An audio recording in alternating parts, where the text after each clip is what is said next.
Hello students, आज हम लोग शुरू करने वाले हैं chapter 3 of first book goodwill, nature and valuation. तो चैप्टर शुरू करने से पहले आओ थोड़ी खाने पीने की बात करते हैं। खाने पीने में आप ये बताएं कि अगर आपको पिज़्ज़ा खाना अगर चाहिए, अगर आपको जाना है पिज़्ज़ा खाने, तो आपको कौन सी कंपनी का पिज़्ज़ा ज़्यादा पसंद आएगा और कहाँ आप बार बार वही पिज़्ज़ा खाते हैं। तो कुछ लोग कह रहे हैं कि हाँ, डोमिनोज का पिज़्ज़ा उन्हें बहुत पसंद है, ठीक है, और वो उनको बार बार जाना वहाँ पे अच्छा भी लगता है। तो डोमिनोज का ही पिज़्ज़ा आप लोगों को क्यों पसंद है और बार बार उसी ब्रांड के पास क्यों जाते हैं आप? तो आप कहेंगे कि सर उसका जो फ्लेवर है, टेस्ट है, वो अच्छा है, उसकी क्वालिटी बढ़िया है। ठीक, तो एक तो ये बात हुई। वैसे मार्केट में तो बहुत सारे पिज़्ज़ा अवेलेबल हैं, लोकल पिज़्ज़ाज भी हैं, लेकिन आप लोग क्या करेंगे कि हम लोग ये डोमिनोज का ही पिज़्ज़ा हमें पसंद है, तो हम बार बार वहीं जाते हैं और वहीं का फ्लेवर हम लेके आते हैं। हालांकि लोकल में भी जाते होंगे, लेकिन मन आपका वहीं करता होगा कि डोमिनोज के पिज़्ज़ा में ही हमें जाना है और बढ़िया सी पार्टी करनी है और बड़ा टेस्टफुल एंजॉय करना है हमें। इसी तरीके से चलिए एक और एग्जाम्पल लेते हैं। अगर हमें भुजिया खानी है तो भुजिया आपको कौन सी पसंद है? तो कोई कहेगा कि हमें हल्दीराम की भुजिया पसंद है, कोई कहेगा बीकानेर की पसंद है। मार्केट में बहुत सारी अवेलेबल है, लेकिन आप एक ही जगह या एक ही ब्रांड की तरफ क्यों भाग रहे हैं? क्योंकि आपको उसकी क्वालिटी अच्छी लगती है, या फिर कोई और रीज़न भी हो सकता है। उस रीज़न पे हम आगे बात करेंगे। या फिर आप कह सकते हैं कि अगर हमें नूडल्स के लिए, अगर हमें नूडल्स खाने का मन हो रहा है, तो फिर नूडल्स आपको कौन से पसंद है? तो सबसे पहले आपको नाम किसका ध्यान आएगा? हाँ, मैगी का। मैगी जो बरसों से हमें नूडल्स खिला रही है और हम लोग एंजॉय कर रहे हैं।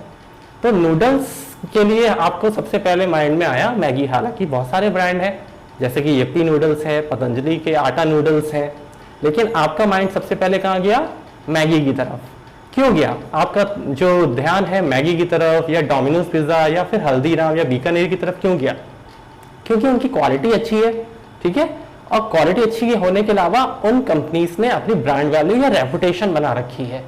तो उसी रेपुटेशन को हम लोग क्या कहते हैं बच्चों? गुडविल कहते हैं। तो आज का हमारा टॉपिक गुडविल।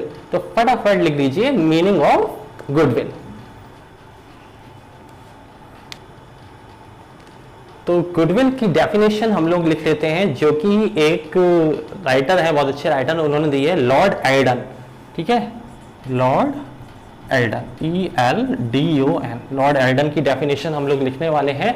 तो फटाफट जो है अपनी नोटबुक लेकर तैयार हो जाइए, क्योंकि जब भी आप वीडियो देखें हमारा, तो आपके हाथों में नोटबुक जरूरी होनी चाहिए और पूरा ध्यान होना चाहिए पढ़ाई की तरफ। अगर आप मस्ती के लिए वीडियो देख रहे हैं फिर आप उसे छोड़ देंगे तो आप जो है चैप्टर को नहीं समझ पाएंगे। तो हम लोग अभी क्या कर रहे हैं? डेफिनेशन लिखवा रहे हैं गुडविल की। तो गुडविल की डेफिनेशन लिखिए। Goodwill is nothing more than the probability that old customer will visit old places. फिर से सुन लीजिए, goodwill is nothing more than the probability that old customer will visit old places. इसका मतलब क्या है कि पुराना कस्टमर हमारे पास बार बार आ रहा है, इसी को हम क्या कहते हैं? गुडविल। तो गुडविल क्या है? रेपुटेशन। क्या है? रेपुटेशन है। हिंदी में इसको ख्याति कहते हैं, ठीक है, इससे कोई लेना देना नहीं है। वैसे गुडविल को अगर आप समझना चाहें तो आप बस एक सिंपल वर्ड है, वो वर्ड क्या है? रेपुटेशन। अगर कंपनी की रेपुटेशन अच्छी है, उसके प्रोडक्ट की क्वालिटी की रेपुटेशन अच्छी है, तो कस्टमर बार बार वहीं आएगा। यही लॉर्ड एल्डन ने कहा है, goodwill is nothing more than the probability that old customer will visit old places. अब आपको बताना है गुडविल एसेट है कंपनी के लिए या फिर बिजनेसमैन के लिए, या फिर क्या है? लायबिलिटी है। एसेट है या लायबिलिटी? एसेट या लायबिलिटी, ये आपका क्वेश्चन होने वाला है। तो आपको बताना है गुडविल एसेट होगी या लायबिलिटी होगी। तो गुडविल कंपनी के लिए फायदेमंद है या नुकसानदेह है? अगर आप कहेंगे फायदेमंद है, तो सिंपली से आपका आंसर होने वाला है कि गुडविल क्या है? एसेट है। गुडविल क्या है? एसेट। क्योंकि इससे जो है बिजनेसमैन को या कंपनी को फायदा होता है। कैसे फायदा होता है? जब कस्टमर बार बार जा रहा है, वहीं पर वही ब्रांड खरीद रहा है, वही प्रोडक्ट खरीद रहा है, बिकॉज ऑफ इट्स क्वालिटी और बिकॉज ऑफ इट्स रेपुटेशन, तो कंपनी की सेल्स बढ़ रही है, कंपनी की इनकम जनरेट हो रही है, और कंपनी की जब इनकम जनरेट होगी तो वो फायदा ही है। तो गुडविल से क्या हुआ? It helps in earning higher profits. अब एसेट तो होती है, एसेट्स भी हमने आपको बहुत सारी बताई हैं, टेंजिबल एसेट्स और इंटेंजिबल एसेट्स। अब आपको बताना है कि गुडविल टेंजिबल एसेट है या इंटेंजिबल एसेट्स है। टेंजिबल तो पता ही है आपको, जिसका फिजिकल एग्जिस्टेंस होता है, जैसे कि furniture, machinery, plant, motor vehicle, building, land, ये क्या है टेंजिबल एसेट्स। और इंटेंजिबल जिनका फिजिकल एग्जिस्टेंस नहीं है लेकिन वो बहुत जरूरी है ताकि प्रॉफिट अर्न किया जा सके, और ज्यादा से ज्यादा प्रॉफिट अर्न करने में ये एसेट्स, इंटेंजिबल एसेट्स भी हमारी मदद करती हैं, जैसे कि goodwill, patents, trademark, copyrights etcetera. तो गुडविल क्या हुई बच्चों, बोल ही दिया मैंने आंसर में, गुडविल हो गई इंटेंजिबल एसेट्स। गुडविल क्या हो गई, इंटेंजिबल एसेट्स। हम लोग अभी पढ़ेंगे, गुडविल का मीनिंग तो हो गया है, अब हम लोग पढ़ेंगे कि गुडविल की वैल्यू क्यों निकाली जाती है। गुडविल की वैल्यू निकाली जाएगी, ऐसा नहीं है गुडविल जो है रेपुटेशन है तो उसकी वैल्यू नहीं हो सकती। गुडविल की वैल्यू हम लोग अकाउंट्स में रुपीस में निकालेंगे, मनी टर्म्स में निकालेंगे। तो गुडविल की वैल्यू निकालते कैसे हैं वो बाद में पढ़ेंगे, लेकिन कब कब निकाली जाती है गुडविल वो अभी हम लोग लिख लेते हैं। तो हेडिंग डाली नीड फॉर वैल्यूइंग गुडविल, यानी गुडविल की वैल्यू क्यों निकाली जाती है। तो पहला पॉइंट आपने लिखा है when there is change in profit sharing ratio. जब भी पार्टनर्स आपस में ये डिसाइड करते हैं कि अब हमें रेशियो बदल लेना है तब हमें गुडविल की वैल्यू कैलकुलेट करनी होगी। ठीक है, कैसे करेंगे वो अभी हम आगे पढ़ते हैं। अभी जैसे कि फॉर एग्जांपल 3 पार्टनर है ए बी सी और उनका रेशियो है मान लीजिए 5:3:2। अब वो कह रहे हैं कि नेक्स्ट ईयर से हमारा रेशियो होने वाला है या हम रेशियो चेंज कर देंगे इक्वली 1:1:1। तो जब भी पार्टनर्स आपस में रेशियो चेंज करेंगे तो हमें गुडविल की वैल्यू कैलकुलेट करनी पड़ेगी। अगला है कि जब कोई नया पार्टनर जो है पुरानी वाली पार्टनरशिप फर्म में आ रहा है, मान लीजिए ए और बी चला रहे थे अपनी पार्टनरशिप फर्म और नया पार्टनर सी जो है वो आ रहा है, तो उस केस में भी हमें गुडविल की वैल्यू कैलकुलेट करनी पड़ेगी। अगला है जब पार्टनर रिटायर हो रहा है या फिर उसकी डेथ हो रही है। अगर कोई पार्टनर फर्म छोड़ के जा रहा है, रिटायरमेंट ले लिया उसने, या फिर किसी पार्टनर की डेथ हो गई है, तो उस केस में भी हम लोग गुडविल की वैल्यू कैलकुलेट करेंगे। नेक्स्ट है when partnership firm is sold, अगर हमने पार्टनरशिप फर्म बेच दी है तो भी हम लोग गुडविल की वैल्यू कैलकुलेट करेंगे।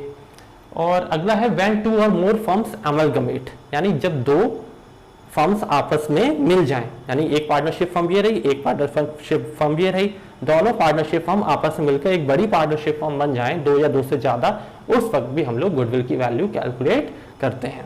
ठीक है, कैसे कैसे करते हैं वो हम आगे सीखेंगे, लेकिन उससे पहले आप लोग हेडिंग डालें क्लासिफिकेशन ऑफ गुडविल।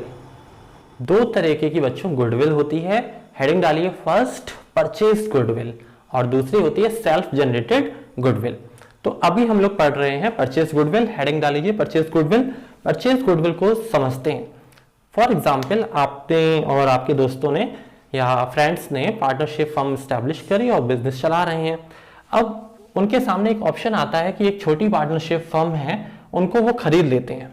तो जब उनकी हम दूसरी पार्टनरशिप फर्म खरीदेंगे तो उसकी एसेट्स भी जो होंगी वो हमारी होंगी, यानी हमने पूरा दूसरे का बिजनेस पूरा खरीद लिया, पूरा बिजनेस दूसरी पार्टनरशिप फर्म का हमने खरीद लिया, तो उसकी एसेट्स भी हमारी और उसकी लायबिलिटीज भी हमारी। फॉर एग्जाम्पल जिसका भी हम बिजनेस खरीद रहे हैं उसकी एसेट्स मान लीजिए कितनी है 5 लाख।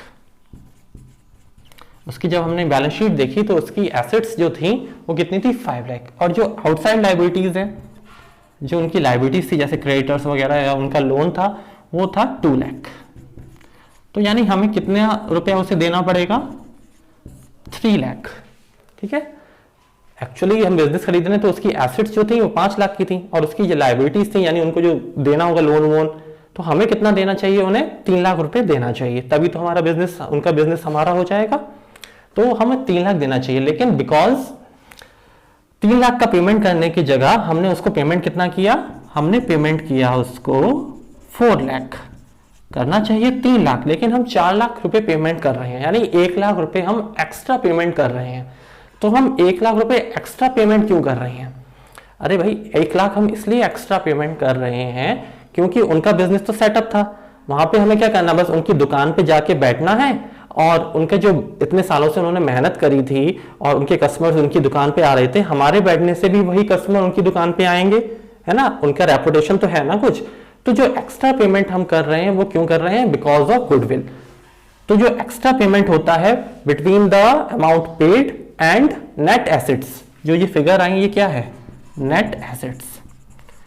तो गुडविल कैसे निकालेंगे हम लोग, गुडविल इस केस में क्या हुई, अमाउंट पेड कितना किया हमने 4 लाख और नेट एसेट्स कितनी थी, मतलब कितना पेमेंट, एक्चुअली वैल्यू कितनी थी बिजनेस की 3 लाख, लेकिन हमने पेमेंट किया 4 लाख, तो 1 लाख हम एक्स्ट्रा पेमेंट कर रहे हैं बिकॉज ऑफ गुडविल। तो ये हुई परचेज गुडविल। जब भी हम दूसरा बिजनेस खरीदते हैं किसी का और एक्स्ट्रा पेमेंट करते हैं, जो उनकी वैल्यू होती है उनके बिजनेस की, वो कैलकुलेट करने के बाद भी अगर हम एक्स्ट्रा पेमेंट कर रहे हैं तो जो एक्स्ट्रा पेमेंट होता है वो क्या होता है बच्चों, परचेज गुडविल। तो ये था हमारा परचेज गुडविल। अब हम सेकंड हेडिंग डालेंगे। दो तरह की गुडविल होती है, एक हो गई है परचेज गुडविल। अब सेकंड हेडिंग डाल लीजिए फटाफट, सेल्फ जनरेटेड गुडविल। तो दूसरी हेडिंग है हमारी सेल्फ जनरेटेड गुडविल।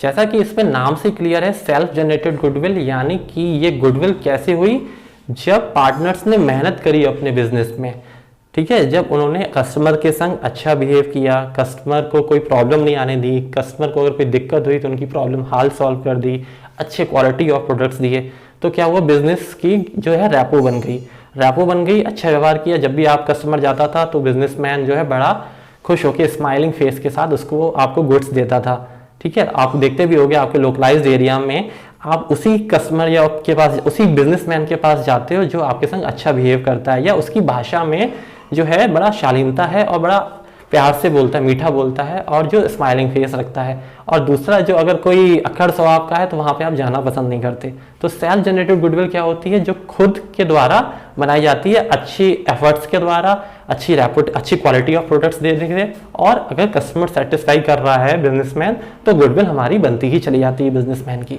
तो सेल्फ जनरेटेड गुडविल क्या होती है, जो पार्टनर्स के एफर्ट्स से या मैनेजमेंट से बन जाती है, उसी को हम कहते हैं self generated goodwill.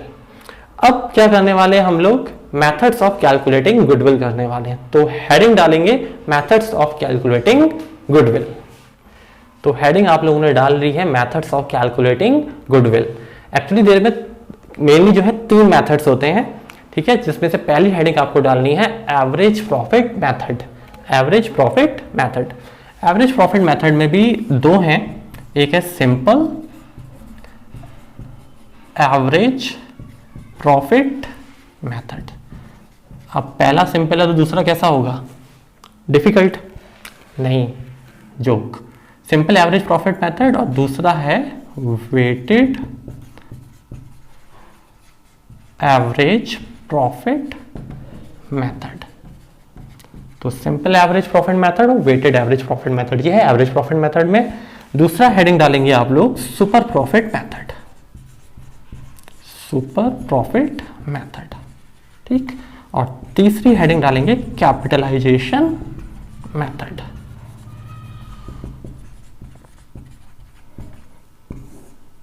Capitalisation method, capitalisation method के भी 2 हैं, जिसमें से पहला है capitalisation of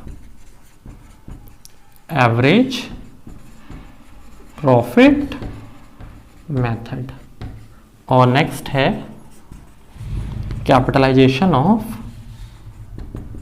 super profit method, ठीक है। तो capitalisation of average profit method और capitalisation of super profit method, तो 3 मेथड्स आपके सामने हैं। पहला एवरेज प्रॉफिट मेथड, इसमें 2 होते हैं, दूसरा सुपर प्रॉफिट मेथड और तीसरा कैपिटलाइजेशन मेथड। तो ये 3 मेथड्स हैं। अगले वीडियो में हम इन मेथड्स के ऊपर डिस्कशन करेंगे और इनके फॉर्मूलेस बताएंगे। तब तक के लिए आपको क्या करना है, गुडविल के बारे में सोचते रहना है और एंजॉय करते रहना है कि गुडविल होती क्या है, रेपुटेशन ऑफ द बिजनेस।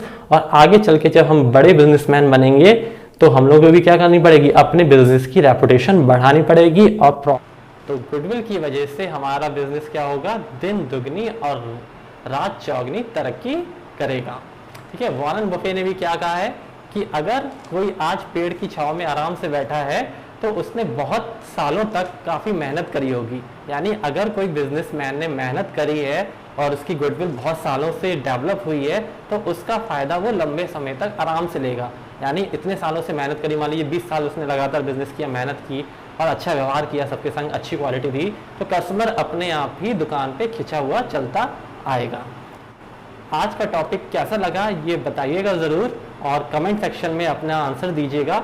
और कैसा लगा वीडियो, अगर अच्छा लगा तो लाइक करिए और वीडियो को शेयर करिए। मिलते हैं अगली वीडियो में जिसमें हम सीखेंगे अलग अलग मेथड्स में गुडविल को कैलकुलेट करना। तब तक के लिए बाय।